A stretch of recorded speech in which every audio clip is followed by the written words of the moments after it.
Marcos, capítulo 8. Marcos, capítulo 8, versículo 22. Para não atrapalhar quem está falando, a gente vai falar bem baixinho.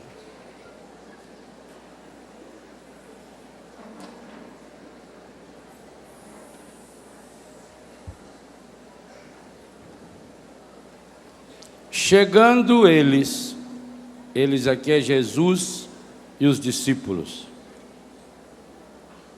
Pronto? Não ainda, eu espero, não tem problema. É Marcos.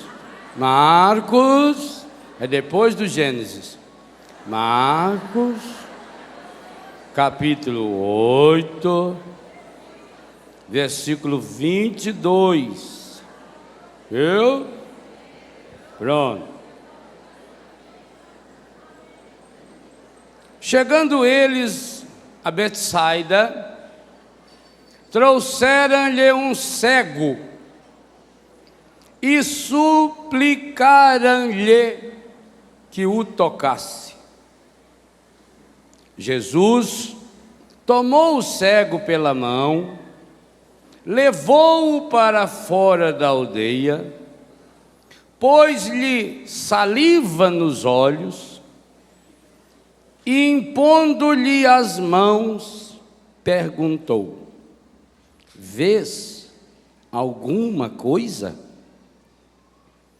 O cego levantou os olhos e respondeu: vejo os homens como árvores que andam. Em seguida, Jesus lhes impôs as mãos nos olhos e ele começou a ver e ficou curado, de modo que via distintamente de longe,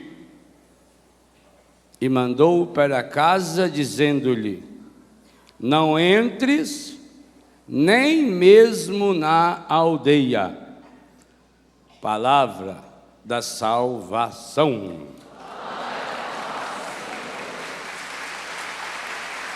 Essa precisa ser também uma palavra de salvação para nós hoje.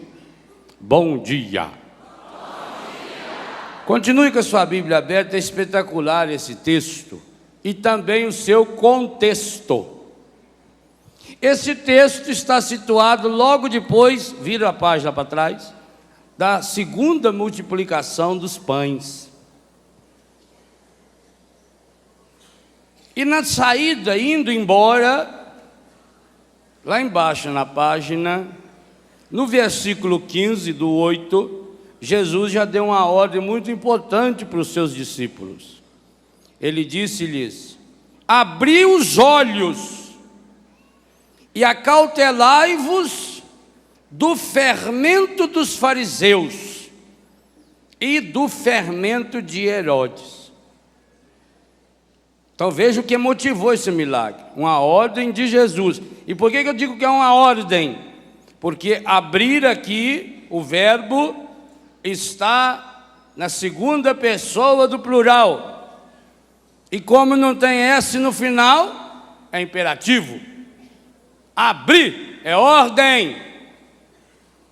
Se você quiser se tornar uma pessoa que vença os seus obstáculos e não desanime jamais, você precisa abrir os olhos. Obviamente que Jesus não estava falando pura e simplesmente de afastar as pálpebras, de arregalar a pupila. Ele está falando de algo mais profundo. Abri os olhos e acautelai-vos do fermento dos fariseus e do fermento de Herodes. O grande fermento dos fariseus e de Herodes, segundo o padre Jonas Abib nesse livro, é o desânimo. Logo em seguida ao texto, vem o texto que nós começamos esse acampamento. Nós líamos em Lucas 9:18, isso que está logo a seguida da cura do cego. Jesus pergunta: quem dizem os homens que eu sou? E depois, e vós quem dizeis que eu sou? Então, entre a ordem de Jesus para que a gente abra o olho e se acautele, acautelai-vos é tomar cautela, é cuidado, um cuidado ativo. Cuidado com o fermento do encardido, a sujeira que ele vai pôr no seu olho. Entre essa ordem e a pergunta de Jesus, há um milagre, e um milagre espetacular. Principalmente, eu falo sobre esse texto em 2 capítulos do livro Experienciar Milagres. Principalmente por ser um texto de Marcos. Marcos é o evangelho mais simples. Marcos era um jovem seguidor de Jesus por causa de sua mãe. Marcos foi discípulo de Pedro. Escreveu o evangelho no ano 50 ou 55. Essa redação aqui pelo ano 60, 65 é o mais recente evangelho, o mais perto de Jesus. Então é um evangelho mais seco. Ele não entra em detalhes, não é, por exemplo, como São Lucas, que sendo um médico, sendo um artista, ele vai nos detalhes.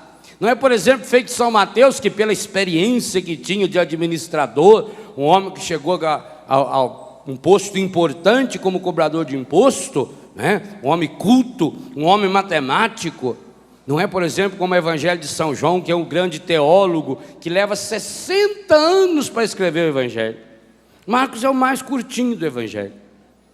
E aí impressiona mais ainda, porque embora esse texto pareça muito mais um texto de Lucas, que era médico, porque nem Lucas descreve esse texto com essa precisão, talvez até por humildade, já que Marcos já tinha escrito, o texto de Marcos traz para nós um grande e fundamental segredo para que a gente não desanime. Um grande segredo para que você entre nessa palavra-chave de hoje. Qual é a palavra-chave de hoje? Não. Para não desanimar foi dada uma palavra-chave que vai ser falada o dia inteiro, inclusive na missa. Combater. É luta pessoal. Não esqueça disso. Gostei demais, já falei ontem e repito. Para quem não ouviu e para quem ouviu, ouvi de novo. Gostei mais do título, demais do título. Luta pessoal. Cura interior é luta. Cura interior é combate. Cura interior não é um momento de êxtase espiritual, onde a pessoa vai lá no alto do céu e tem uma experiência mística e vê Nossa Senhora andando de bicicleta e os anjos tudo tocando viola e aí, que paz, nada. Isso aí, uma bucha de maconha faz efeito melhor. Mas eu... beleza. Não é anestesia. Cura interior é luta. E o padre deixou bem claro, olha lá, lê lá. Deu até nome de uma moça, ficou lê lá. A luta pessoal. Agora interessante, eu não sei se o padre pensou isso ou foi o Espírito Santo que soprou no ouvido dele. Às vezes a gente tem essas dúvidas, não é? Por que ele não colocou, por exemplo, a luta individual? Parece sinônimo. Ele colocou a luta pessoal. Pessoal contém o individual, mas é mais do que ele. Emmanuel Mounier, um filósofo francês, estudou muito aquilo que ele chamou personalismo. Dizia ele, do ponto de vista da filosofia, obviamente, que ninguém nasce pessoa. Carl Roger já dizia isso também, que a gente se torna pessoa. Pessoal significa aquilo que eu vou assimilando na minha história, quando eu vou tomando consciência de que, além de individualizado, eu sou único. Porque indivíduo é só aquilo que não se divide. Agora, pessoa não. Pessoa é aquilo que Deus é. Observe que o catecismo define Deus como pessoa. Quando nós falamos do Pai, nós falamos da primeira pessoa da Santíssima Trindade. Nós falamos que o Espírito Santo é uma pessoa, embora todas as imagens do Espírito Santo na Bíblia não sejam de pessoa. É pombinha, é fogo, é vento, não é assim? Água, muito bem. E no entanto nós dizemos que o Espírito Santo é uma pessoa. Então, pessoa é muito mais do que esse físico. Pessoa é a sua individualidade conscientemente assumida. É você tomar consciência de que você é único no universo, que você é único no planeta, que não existe outro você. E por isso, e o padre cita uma oração linda no livro, você não pode se comparar com ninguém. Mas pessoa significa também que eu estou fazendo um crescimento, que eu estou crescendo. Jesus torna-se pessoa, porque ele cresce em idade, sabedoria e graça. E quem diz isso é Dr. Lucas. Portanto, do ponto de vista médico também, é uma luta pessoal, ou seja, ninguém pode fazer por você. Minha querida mãe, principalmente, mãe sofre muito nessas coisas, porque mãe tem o dom de ser boba. Para você não ser boba, aprenda com a mãe das mães. A mãe, quando o filho tem um problema, ela fala: ai, onde eu errei, padre? Por que eu me subi, padre? A gente pode ter essa criança, padre, e agora? Não é assim? Deixa de ser besta. Dá uma olhada aí no... Seu filho tem umbigo? Sinal que ele foi cortado de você, não está mais grudado com você. O umbigo é para lembrar isso. Hoje em dia que o povo gosta de andar com o umbigo de fora, para lembrar. O único ser humano que não tem umbigo é Adão e Eva. Vai ser facinho descobrir os dois. Eu chegar no céu, eu olhava, não tem umbigo. Aquilo é o Adão, Olha lá, Eva. Não tem umbigo, é retinho. Não é verdade? O Adão tem uma cicatriz aqui do lado. Quer dizer, não tem cicatriz. Porque quando Deus opera, Ele não deixa cicatriz. Já observou quando você morde o beijo? No outro dia tá bom, não tem cicatriz. Então o único jeito de saber quem é o Adão, e ele está no céu, nós rezamos isso todos os anos do Sábado Santo, que Jesus desceu nos infernos para buscar o Adão. Ele está lá.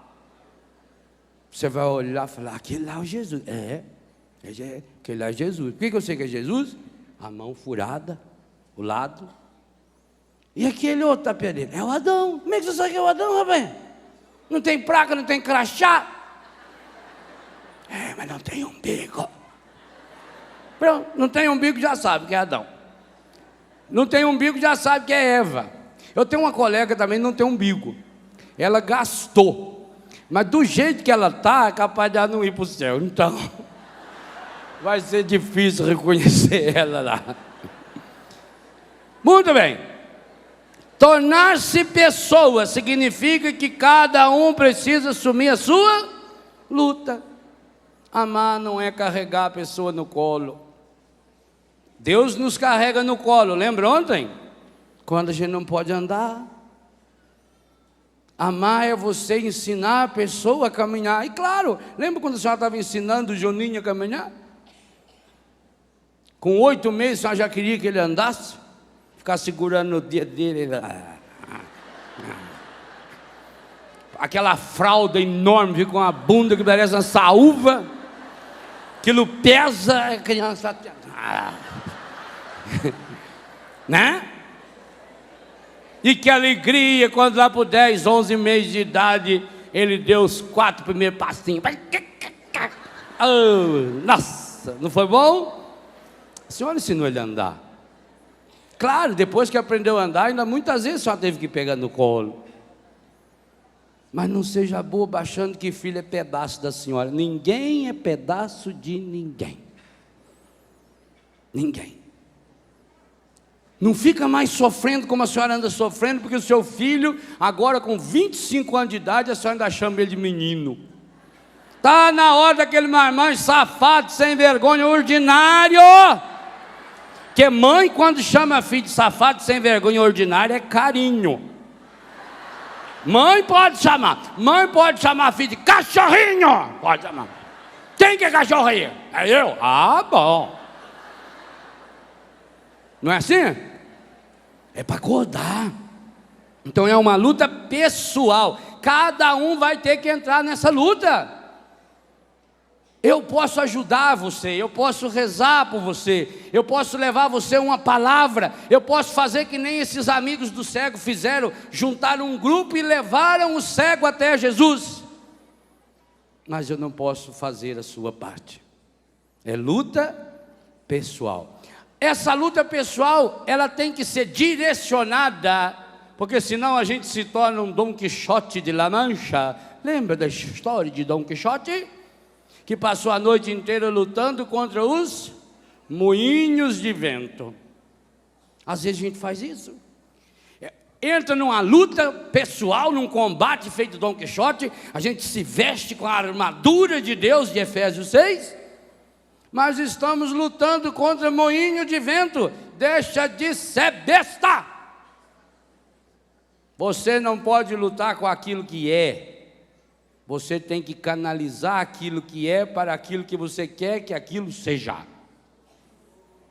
Por isso que o homem é capaz de domar um animal muito maior do que ele. Você já pensou? Um homem não é capaz de domar um elefante? Tem um país aí no mundo, não sei aonde, também não me interessa saber, que quando a pessoa é condenada à morte, é com uma patada de elefante que mata a pessoa. Deita ele lá e chama elefante. O elefante vem... Ou tem um colega que, se morasse lá, ia substituir elefante. Que aquilo pisa. Sabe aquele seu marido, quando ele chega meio nervoso? É pisada de elefante. Como é que o ser humano consegue domar um leão? Você vai naquele circo, você vê os 4 leões, entra lá em fila, levanta o rabo, dança balé. Claro, eles dão um choque nele antes para ele aprender, né? Começa a dar choque lá no bicho para ver. Mas o ser humano consegue domar. Como é que o ser humano consegue domar um avião? Já pensou? Olha o tamanho daquele trem. Você sabe que para mineiro, avião é um trem que voa. A definição de avião. Você entra num trem daquele que cabe 600 pessoas e um homem só dirige o bicho. Como é que ele consegue domar? Como é que consegue domar as forças da natureza? Por exemplo, a usina de Itaipu, a binacional, que coisa espetacular. Os índios deram aquele nome Itaipu. Ita é pedra, Ipu é grita. Água que grita na pedra. Ela fazia um barulho danado quando batia naquela pedra. Era uma força medonha. Canalizaram aquela energia, aquela força. A água, gente, a água é a maior força da natureza, por ser a mais delicada. Observe que a água, ela é humilde, feito CD do Dunga. Ela é humilde a ponto de caber dentro de um copo. Ela é maleável, ela se encaixa na realidade. Colocar dentro de um vidrinho fininho, colocar dentro de um prato. Mas ao mesmo tempo a água tem a força de arrebentar a pedra. Água mole em pedra dura. Isso é cura interior. É água mole que vai batendo, a água do Espírito Santo. O coração do seu marido é duro? Joga água nele. Lembra do Zé Bétio? Alô, a dona de casa, 5 horas, hora de acordar, joga água nele. Seu marido é pedra dura, casca dura, mostra ela ali, mostrando que o marido vai ver ela em casa, quero ver.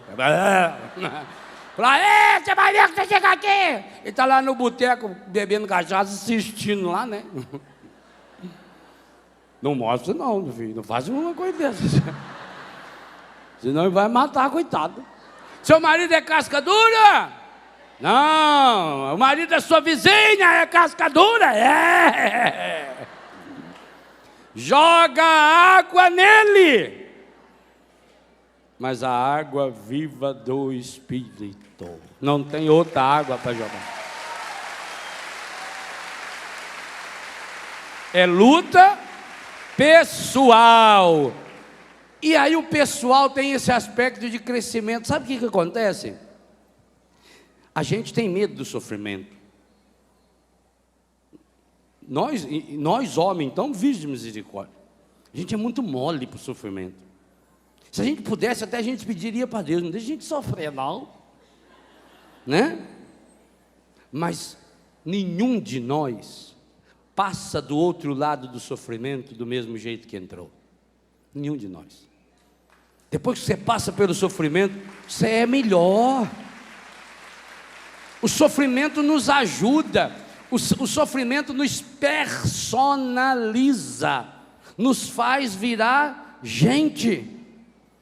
Não tema mais o sofrimento, não.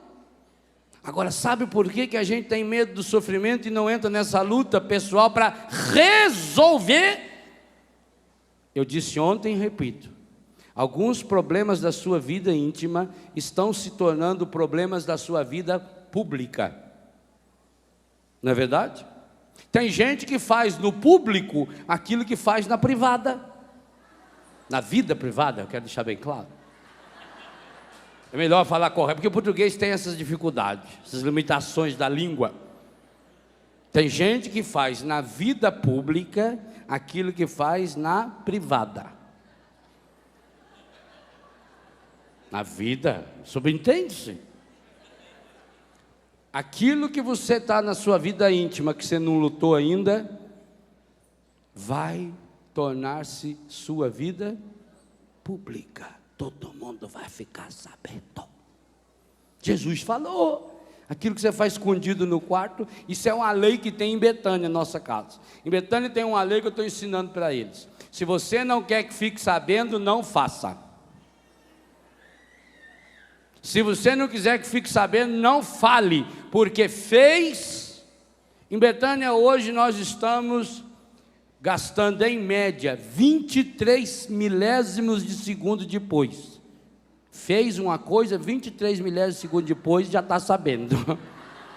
É impressionante isso. Jesus falou. Se você não resolve, você tem um problema da sua vida íntima? Tem. Sabe o que você tem que fazer? Resolva-o! Mas vou resolver que jeito, padre? Luta! Padre, mas ninguém me ajuda. Não, pois a luta é pessoal. É você que vai ter que resolver. É garra. É luta. O plural nem sempre significa aquilo que a gente tem em quantidade. Um político estava fazendo discurso. Falou, vote em mim, quero partilhar minha vida com as vidas de cada um de vocês. Quero partilhar minha alegria com as vossas alegrias. Quero partilhar a minha solução para as soluções de vocês. Quero partilhar a minha fé com as fezes de vocês. Não é plural, sabe? Não é plural. Fezes não é plural de fé. É outra coisa. Em espanhol também fede, mas não é a mesma coisa. A luta tem que ser. O texto aqui diz isso de um modo lindo. Veja que eu inclusive li, muito bem lido, dando enfoque ao plural.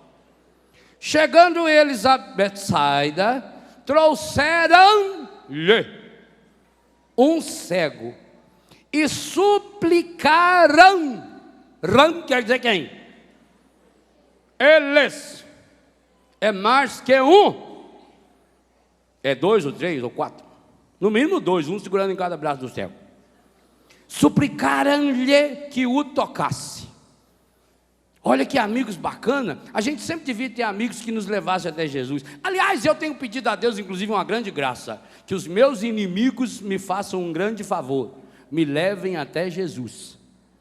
Feitos inimigos de Madalena, os melhores amigos de Madalena foram os seus inimigos, porque levaram ela até Jesus, e pronto. Depois que levaram ela até Jesus, ela se tornou a maior apóstola da igreja primitiva até hoje. Nem? Não é verdade? Eu quero ter inimigos, Ricardo, que me levem para Jesus. A sua doença é seu inimigo, sua inimiga, que leve você até Jesus. Seus traumas são seus inimigos, que os seus traumas levem você até Jesus. Agora grave bem uma coisa que eu vou falar, isso é inédito na televisão brasileira. Essa história de que se vai a Deus ou pela dor ou pelo amor é mentira absurda. Absurda. Um cristão jamais poderia falar isso. A dor não leva para Deus, a dor leva você para o inferno. A dor não vem de Deus. Se você não transformar a sua dor em amor, você não chega até Deus. É preciso transformar a dor em amor. É preciso tirar amor da dor. Não fique na dor. A Deus é assim. Ou a gente chega a Deus pelo amor, ou chega pela dor. Mentira! Pela dor você vai para o inferno. Transforme a dor em amor. Como? É preciso sair do plural para o singular. Olha o que Jesus fez aqui. Jesus parece até ser indelicado com os amigos que trouxeram. Não sabemos quantos. Nossa, a gente fez o bem para a pessoa, esqueceu de nós. Jesus nem cedeu para os amigos dele. Qual foi a primeira atitude que Jesus fez com o cego? Deu o braço para ele segurar. E fez o que mais com ele? Jesus faz 6 coisas com esse cego, você notou? Conta aí na sua Bíblia. Os 6 passos de Jesus. Jesus tomou o cego pela mão. Por que pela mão? Porque ele era cego, não era paralítico. Se fosse paralítico, tinha que pôr nas costas. Tem gente que pensa que cego é surdo. Chega no cego e grita: está vendo isso aí? Estou vendo sim. Olha para você ver. Jesus tomou o cego pela mão. Levou-o.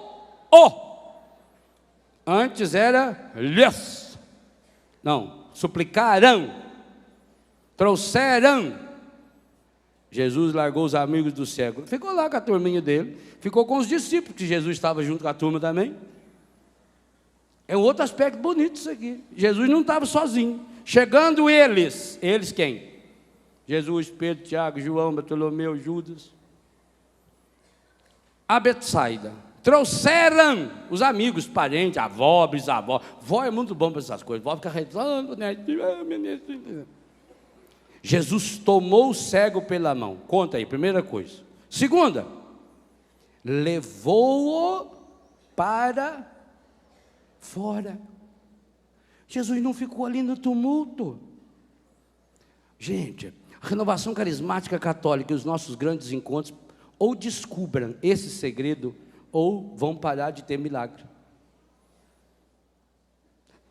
Se Deus não vê multidão, Ele olha cada um que está aqui, mesmo você que está lá longe, você precisa achar o seu lugar. É falta de caridade o que muitas vezes se faz nesses encontros. Fica largando cadeira vazia para quem vai chegar atrasado. Quem chega atrasado que senta em pé lá fora. Porque aí a hora que a pessoa chegar, ela vai atravessar todo mundo. Dá licença, dá licença, dá licença, dá licença, dá licença, dá licença, Pai de Jesus, dá licença. Oi, tudo bem? Como é que vai você? Já começou? Não, estou esperando você chegar agora.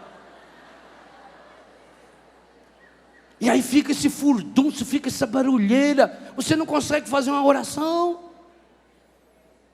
É a pedagogia de Jesus. E é seríssima.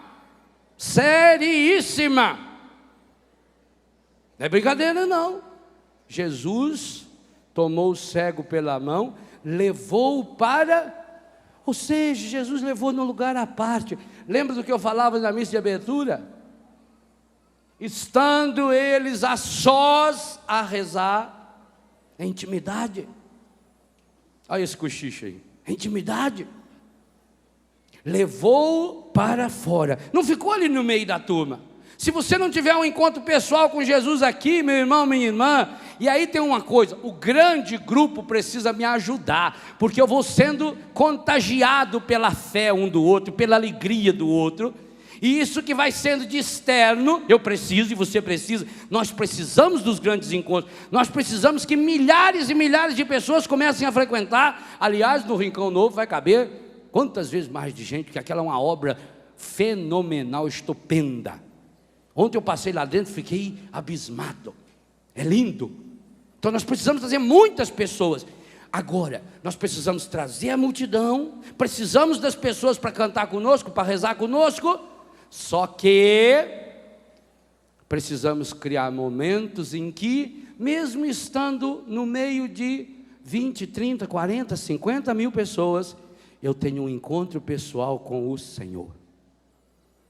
Por isso que você nunca veio no encontro da Canção Nova que não tivesse tido essa oportunidade. Nunca. Em outros lugares você já foi, aqui não. Nunca você veio no encontro aqui que você não tivesse tido a oportunidade de ouvir silenciosamente a palavra de Deus. Por isso se investe em som de primeiríssima qualidade, paga-se caríssimo para ter um bichinho desse na minha mão. Caríssimo. Investe-se em som para que você possa ouvir.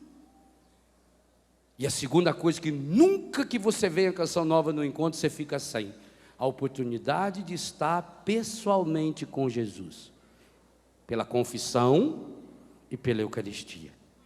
E ainda, uma delicadeza tão grande, que você é avisado antes da comunhão, não precisa sair do seu lugar, Jesus vai até aí onde você está. Olha que detalhe, olha que coisa linda. Você não entra numa fila como se fosse no supermercado. Aliás, eu tenho horror de fila. Jesus vai até você. E se cada um vai aprendendo a ser delicado, para deixar espaço, então cuida. Ah, padre, eu tenho que levar o meu filho, porque se eu não levar o meu filho eu não posso ir. Ótimo, leve o seu filho. Agora, não é justo que a senhora deixe seu filho ficar falando, correndo, resmungando, porque para a senhora poder ouvir, 50 não vai ouvir. Não é errado, não é correto isso. A solução do seu problema não pode ser problema para tantas outras pessoas que estão ao seu lado. Que é isso? É preciso estar a sós. E se a senhora, o senhor não sabe como fazer para o menino se comportar, dirijam-se a Itajubá, procure Dona Nazaré, ela vai dar um curso para vocês. O curso de como ensinar a beliscar o filho para ele ficar quieto dentro da igreja. A mamãe ensinava. Eu levei muito beliscão, por isso que eu sou assim hoje. Devia ter levado mais. Talvez se tivesse levado mais, é que eu saí de casa com 11 para 12, se eu tivesse ficado até uns 15, acho que eu estaria um pouco melhor. Tem que educar, eduque seus filhos para Deus, eduque seus amigos para Deus. Ótimo, o seu colega não chegou? Paciência, ele vai ficar lá fora, porque não é justo depois ele desfilar. Vai ter um intervalo, você vai sair para beber água? Ótimo, volte rápido, porque a hora que começar, ou então fica lá fora de uma vez. Eu tenho que fazer isso toda semana, gente. Eu tenho que correr feito um condenado. Sexta-feira, para chegar aqui, eu tive que terminar a missa na minha casa 15 minutos mais cedo, enfrentar uma tempestade, que era uma chuva medonha que estava lá em casa, sair em alta velocidade, porque o avião não me espera e eu tinha que vir. Ué. Agora eu vou telefonar para lá e falar: escuta, aqui é o Padre Léo, eu estou indo para a Canção Nova, manda o avião esperar um pouco aí. Não, eu tenho que estar lá. É o Padre Jonas que vai viajar, vai para Roma, vai ter um encontro com o Papa? Muito bem, avisam a ele, ele tem que estar 2 horas antes lá no aeroporto. Não, mas é o Padre Jonas, da Canção Nova. 2 horas antes. Não é assim? É assim. E por que depois para as coisas de Deus? Casamento, batizado, missa, você chega na hora que quer, enquanto, eu chego, eu entro e vou ainda, rebolando para lá, aí eu chego, eu aninho a minha tranqueira em volta, E depois fala, obrigado, Senhor, aleluia, Jesus. Jesus está olhando para você e fala, que filha da mãe?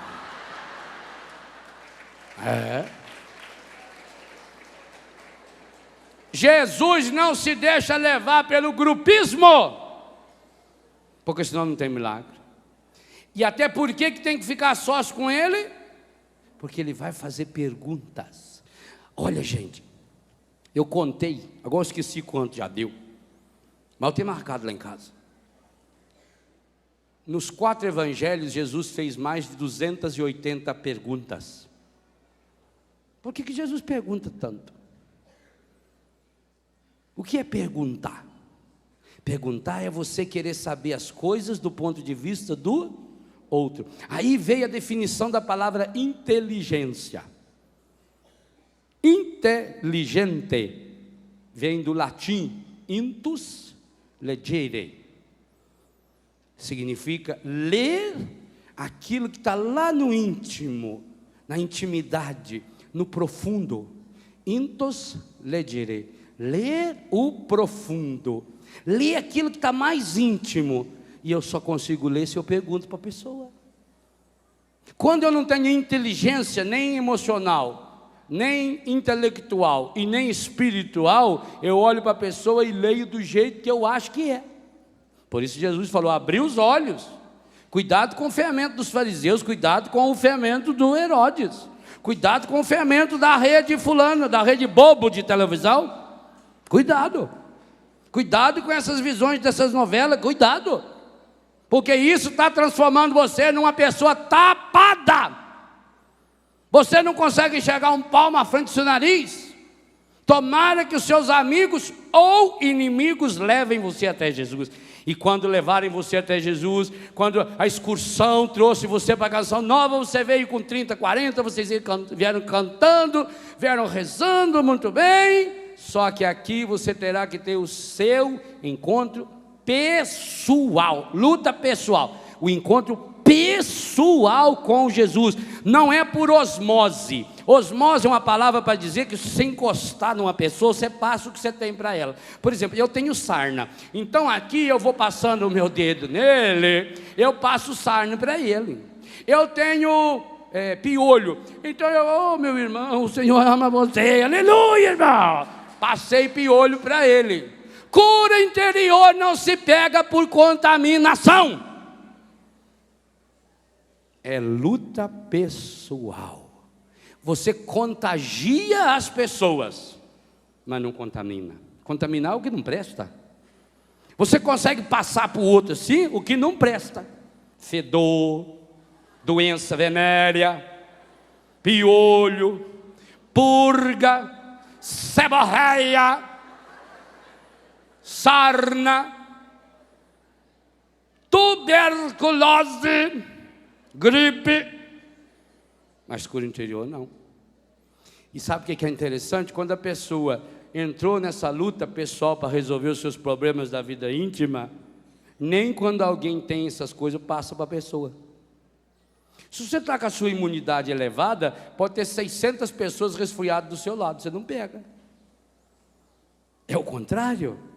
É luta pessoal. Primeira coisa que Jesus fez com o ceguinho. Primeira coisa que ele fez. Deu a mão para ele. Dá a mão, cara. Celso. Aliás, uma coisa importante para o cego, e talvez seja por isso que é uma pedagogia de cura interior. Jesus não segurou no braço dele. Você quando for ajudar um cego, não segura o braço dele, porque ele é cego, entendeu? Ele já viu ali. Quando você for ajudar o cego, você toma-o pela mão, você dá a sua mão para ele. Ele seguia. Jesus tomou pela mão e fez o que? A segunda coisa? Levou-o para... Mas para quê? Porque o cego não enxergava. Por que Jesus leva esse homem para... Muito obrigado, pode continuar seu serviço aí. Depois eu vou usar você para mais umas experiências, viu? Eu vou treinar uns milagres, fazer você pular aqui com os olhos fechados. O homem não era cego. O homem estava vendo alguma coisa. O homem sabia se tinha muita gente ou ninguém. Por que Jesus levou ele para fora? Porque é luta pessoal. Porque Jesus não dá show. Jesus não vai nessas igrejas aí, onde eles ficam dando show de expulsar o capeta. Entendeu? Não, lá pode ter certeza, Jesus não vai. Jesus é muito delicado, ele é muito delicado nessas coisas. Ele tem uma pedagogia ótima. Jesus quer ter um encontro pessoal. O cego não enxergava, ele podia fazer o milagre que ele quisesse ali na frente de todo mundo. Mas ele tomou, deu a mão, guiou o cego para longe daquele furdunço, deixou o povo lá cantando, o ministério de música estava tocando. Lá eu estava lançando Quero Paz para a turma. Deixou a turma distraindo lá. E levou lá. E muitas vezes é o que acontece aqui na Canção Nova. Os grandes milagres da Canção Nova, muitas e muitas vezes, não acontece aqui na hora que o Padre Léo e o Padre Jonas estão pregando. Acontece lá, quando aquele padre, que você não sabe nem o nome, que não sabe nem falar o português direito, está lá atendendo uma confissão e diz: eu te abençoo o nome do Padre ou do Filho do Espírito Santo.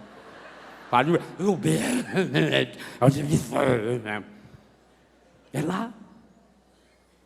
É naquela hora que você silenciosamente olha para o Santíssimo e escorre aquela gota de lágrima atrevida dos seus olhos. E depois você vai perceber: nossa, como a minha vida mudou.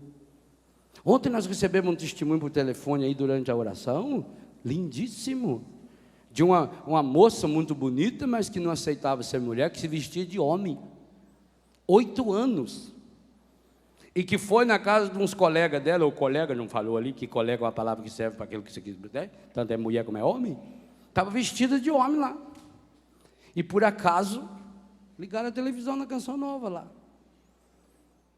e quando ela ouviu essa palavra, foi para ela, escreveu, mandou aí por escrito, foi imediatamente para casa, queimou todas as roupas de homem, soltou o cabelo e deixou a mulher linda e maravilhosa vir à frente. Por quê? Porque Jesus se aproveitou da música, das palmas, da alegria, senão a pessoa também não ia sintonizar a televisão. Jesus aproveita de tudo isso para ter um encontro pessoal. Você precisa hoje ter esse encontro pessoal. Jesus quer levar você para fora. Para fora significa isso. Sabe, esse fora também é no sentido de não ficar em si mesmado. A pessoa, palestra do Ricardo, a pregação do Ricardo ontem eu achei espetacular. Quantas vezes ele insistiu na palavra pessoa problemocêntrica. Sair para fora é isso. É a pessoa que vai se fechando, sabe? Meu problema, minha dor, eu sofro, eu isso. Desde pequeno que eu sofro, meu pai não gostava de mim, minha avó não gostava de mim, até meu cachorrinho não gostava de mim, e eu. Sai para fora, sua anta. Deixe de ser problemocêntrica, seja cristocêntrica. Significa, para você botar Cristo no centro, o Cristo leva você para fora. Ele não se mistura na baderna. Terceira coisa que o Cristo fez uma saliva. Lá em São Paulo criaram já a igreja Sagrada Saliva de Jesus, aonde a turma gospe nos olhos das pessoas para sarar. Esse saliva nos olhos foi um gesto de muito carinho. Por que Jesus fez isso com o cego? Para mostrar que tinha intimidade. Não pense vocês que Jesus e passou, não foi.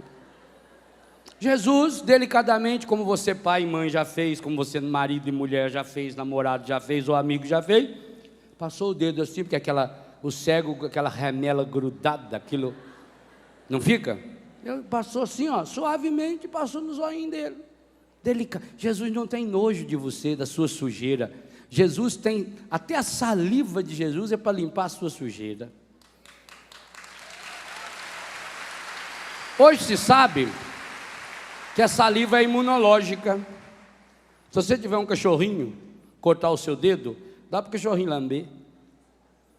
É imunológico. As cachorrinhas, como é que elas ensinam o filho a se curar? Lambendo. Por isso que o cachorro é o único bicho que lambe qualquer parte do corpo dele.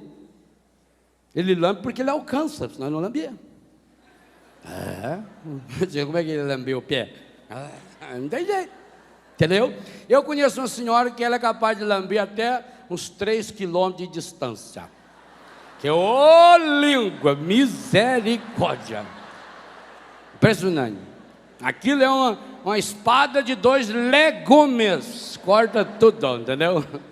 É medonho. Jesus delicadamente passou, igual a senhora já fez, seu filho, o senhor já fez. Passa o dedinho assim, passa. Jesus tocou. E é claro, por que Jesus passou com a mão saliva no olho dele? Porque você sabe que o cego, ele tem uma sensibilidade muito avançada no toque. O cego sente o ar pelo ar. O cego, ele está andando aqui, ele sente que tem um obstáculo aqui na frente dele pelo ar. Porque nós não sentimos isso, porque nós temos olho, para que nós vamos... Ele sente pelo cheiro. Aí ele chega aqui e contorna. A natureza compensa. Já observou isso? Pessoa que é cega, por exemplo, não enxerga direito, escuta bem. O professor estava falando disso. Gente, a natureza sabe, ela compensa. Uma pessoa não enxerga direito, mas ela escuta bem. A pessoa que não escuta bem, ela tem uma capacidade de enxergar muito bem, ela faz leitura labial. A natureza compensa. Quando o ouvido não funciona bem, a boca funciona. Quando a boca não funciona bem, a mão funciona. A natureza compensa. Uma menina levantou a mão e falou: isso é verdade que o senhor está falando. Eu tenho uma colega que ela tem uma perna mais curta, e de fato a outra é mais comprida. Compensou. Coitado. Quero homenagear os turistas que estão nos visitando, pessoal da Filadélfia, Hungria, Bulgária. Jesus levou o cego, tomou pela mão, levou no lugar à parte. Terceira coisa que Jesus faz, Jesus toca, para ele sentir. É uma forma de Jesus dizer: estou aqui com você. Aquela cena do filme do Mel Gibson, quando Maria fala para Jesus: estou aqui. Nossa, eu chorei tanto aquela hora. Cada vez que eu assisto eu choro. Estou aqui. Então Jesus estava dizendo para ele: estou aqui. Ele sentiu. Por quê? Porque ele não escutou mais nada. Ele não tem um ouvido bom? Tem um ouvido espetacular. No meio daqueles colegas dele, mais dos apóstolos de Jesus, tinha pelo menos 20 ali. Agora, quando levou para fora, num lugar silencioso, Jesus toca. E mais do que falar, Jesus queria despertar o ser inteiro desse menino. E toca, carinhosamente toca nos seus olhos. Quarta coisa que Jesus faz. Jesus faz uma oração. Jesus transforma o humano em divino. Pôs-lhe saliva nos olhos e, impondo-lhe as mãos.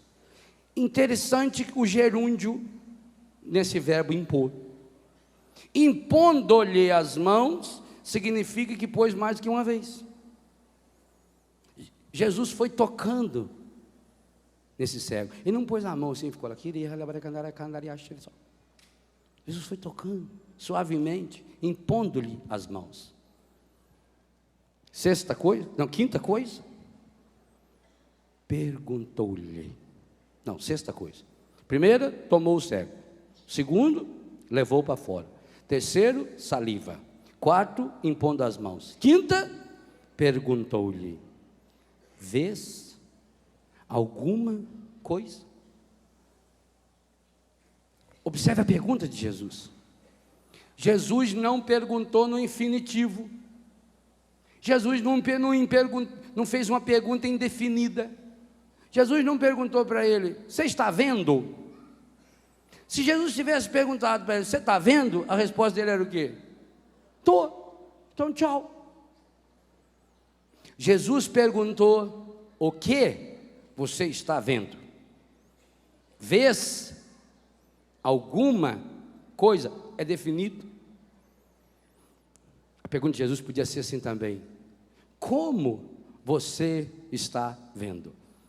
O que tinha de introdução que eu li lá atrás? Abri os vossos olhos, acautelai-vos com o fermento dos fariseus. Jesus está perguntando para esse cego: Você está enxergando alguma coisa? O que você está enxergando? Ou ainda podia traduzir isso muito corretamente: como você está enxergando? Nem sempre aquilo que a gente enxerga, do jeito que a gente enxerga, é aquilo que é. Você olha para as coisas e se vê nas coisas. Se você tem 80 quilos e vê uma pessoa de 100, você vai dizer, é gorda. Você está olhando para você, e você não olha que você já está enorme. Nós temos nos como referencial. Jesus faz uma pergunta explícita, uma pergunta definida: vês alguma coisa? E a resposta do cego é a mais absurda resposta que existe nos 35.568 versículos da Bíblia Católica. A resposta desse cego é de uma estupidez que nem em horário político brasileiro você consegue ouvir. É um absurdo, é uma imbecilidade. Depois que Jesus tomou o cego pela mão, levou ele para fora, passou saliva nos olhos dele, impôs-lhes as mãos. Olha tudo que Jesus fez, olha quantos passos Jesus deu, quanta coisa Jesus fez para essa pequena anta. E a resposta dele,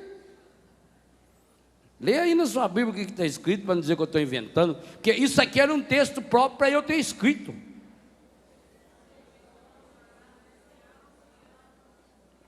Vejo os homens, como é que eles se parecem?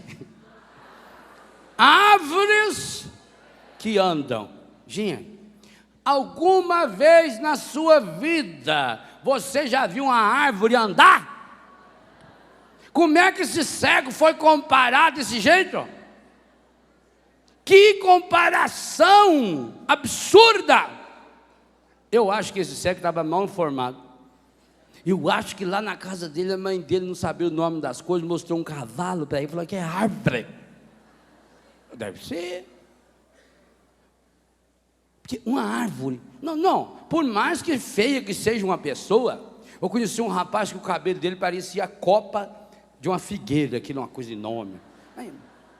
Tem gente que tem cara de árvore, de aroeira, né? Aquilo tudo distorcido. Tem uma velha que mora lá perto de casa, a gente olha para ela, parece uma plantação de maracujá, mas não anda.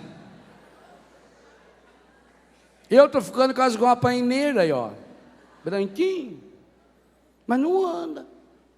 Comparar com a árvore, até podia, uma árvore pequenininha, usada no filme Eduardo Mão de Tesoura, por exemplo, e ele contornou aquela árvore. Lá no Parque Dom Pedro, em São Paulo, eles fizeram agora esses desenhos. Você olha para aquela árvore. Lá em Guarapuava, lá tem uma árvore cortada assim, um passarinho. Outra é um lobo. Desenharam. Até ainda podia. Vai ver que tinha um pé de ficus lá na casa dele, que foi sendo modelados. Né? Bonitinho, parecia até uma pessoa, mas árvore que anda, eu nunca vi. Você já viu árvore que anda? Que comparação mais imbecil! Pois vou dizer uma coisa ao senhor e à senhora: na maior parte das vezes que você se desesperou, foi porque você olhou para aquele problema, para aquela pessoa, e enxergou-a como uma árvore que anda. Muitas vezes você não enxergou seu marido, você olhou para ele e viu uma árvore que anda. Você já notou como a gente exagera as coisas quando tem a ver com a gente? Como você distorce a realidade? É o que esse coitado fazia. A resposta dele precisa, porque a pergunta de Jesus foi objetiva. A resposta desse cego é a grande causa que impede você de ser curado. Jesus acolheu o cego, Jesus deu a mão para ele. Jesus o levou lá para fora. Jesus passou saliva nos olhos. Jesus impôs-lhe as mãos. Jesus lhe perguntou 6 coisas. E a resposta dele: vejo as pessoas, os homens, são como árvores que andam. Talvez você já fez acampamento de cura interior, acampamento de final de ano, já fez retiro com a irmã não sei o quê, já fez experiência de oração, já fez aprofundamento carismático, já recebeu diploma de pós-graduação na Escola Paulo Apóstolo, já fez MBA em oração e línguas, mas hoje você está vivendo uma situação difícil. Hoje você olha para o padre da sua paróquia, nossa, você não consegue olhar naquele homem. Meu Deus, que decepção com aquele padre. Árvore que anda. Você olha para o bispo da sua diocese. Meu, o bispo chegou a fazer uma pregação na catedral contra os grupos de oração. Você olha para ele e diz: meu Deus, que decepção. Árvore que anda. Você olha para aquele seu filho ingrato, você fez tudo para ele, e ele abandonou, não telefonou nem no dia de seu aniversário. Árvore que anda. E alguns são árvores que andam longe, longe. Quando Jesus perguntou para esse cego: vês alguma coisa? É Jesus hoje perguntando: como é que você está enxergando? Como é que você está enxergando seu marido? Como é que você está enxergando sua mulher? Seu pai, sua mãe, seu filho, seu irmão? Como é que você está enxergando a sua doença? Um dia você descobriu que tinha um vírus, e você passou a enxergar aquele vírus como árvore que anda, porque você não viu o vírus mais. Você ficou imaginando o que as pessoas iriam falar quando soubesse que você tinha aquela doença. Aquele dia que você perdeu o emprego, você não viu só a perda do emprego. Você ficou imaginando a reação das pessoas, o que as pessoas iam comentar, o que iam falar, o que aquele seu inimigo, aquela árvore que vive andando em torno da sua casa o tempo todo, que é uma trepadeira que sobe até na sua janela para ver o que tem lá dentro, o que ia falar? Ah, e enquanto a gente vê as pessoas, enquanto a gente vê os acontecimentos, enquanto a gente vê a vida como árvore que anda, a gente continua cego. Pior ainda, é quando a gente se olha e se enxerga como uma árvore que anda. Eu olho para o meu temperamento, eu olho para os meus sentimentos, eu olho para as minhas emoções, eu olho para os meus medos, eu olho para as minhas falhas e até para os defeitos do meu corpo, porque eu comparei a minha perna com a perna do outro, e o outro tem uma perna peluda e eu não tenho pelo na perna. Eu comparei a minha mão, e a pessoa tem uma unha bonita, a minha unha é torta, eu tenho um dedinho torto, eu tenho uma mancha na palma da mão, eu tenho vergonha, eu tenho uma berruga na nuca. Eu comparo meu cabelo parece árvore que anda, e alguns até parecem mesmo, aquele chamado cabelo bandido. Se não tiver preso, está armado, tem um problema sério. A árvore que anda. Hoje é dia de você fazer que nem Zaqueu, subir nessa árvore e descer caindo, correndo de lá para se encontrar com Jesus. Como é que você está vendo sua vida? Como é que você está vendo seu corpo? Como é que você está vendo seu passado? Como é que você está vendo sua história? Como é que você está vendo seu cabelo? Árvores que andam. Hoje é dia de levar essa árvore para Jesus, de não fazer que nem Adão e Eva, que se esconderam no meio das árvores do paraíso. Sai dessa mata, vem até Jesus. Sabe o mínimo que ele fez? Com 2 galhos dessa árvore, ele fez a cruz e morreu nela, para que você nunca mais enxergasse ninguém feito árvores que andam.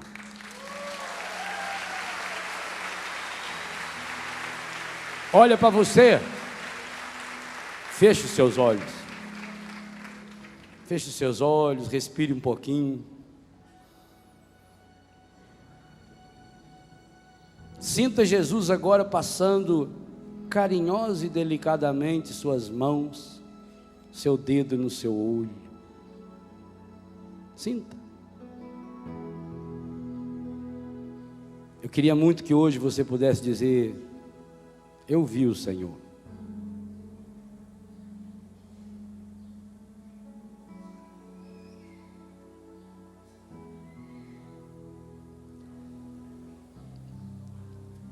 Olho fechado. Qual é o maior problema que hoje você quer trazer para Jesus? Qual é a sua cegueira? Qual é a árvore que está andando e rondando ao redor da sua vida? Deixa Jesus tocar em você, para que você possa dizer: eu vi o Senhor.